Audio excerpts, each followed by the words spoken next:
Fidelity's recent research has shown the average person age 65 could need upwards of $165,000 in retirement to pay for healthcare costs.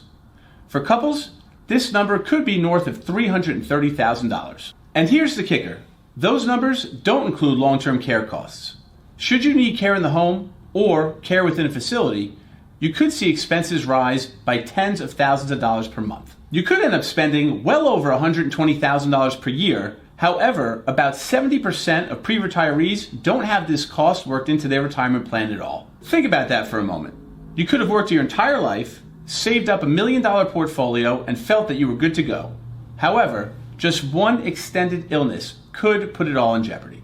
And while you might think, it's not too bad, I'll just cut out the fun stuff if things get tight, here's where retirement psychology really kicks in, and it gets kind of scary. After facing decades of potential delayed gratification during your working years, retirees go through psychological changes as they near retirement or are in retirement, which can be quite powerful.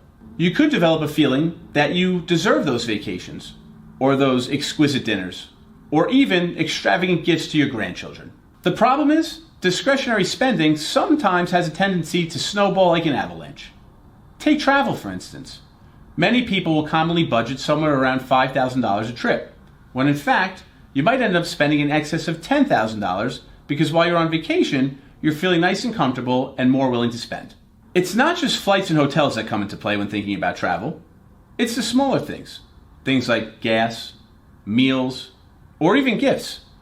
And believe me, they can add up pretty quickly, even if you've paid off your mortgage. And by the way, if you have, congratulations. Your home is still not free to live in. In fact, the journey might just be getting started. Because as homes age, things need to be repaired. And that 1% that you have earmarked aside and saved up to care for the home might quickly turn into 2%, 3%, or more.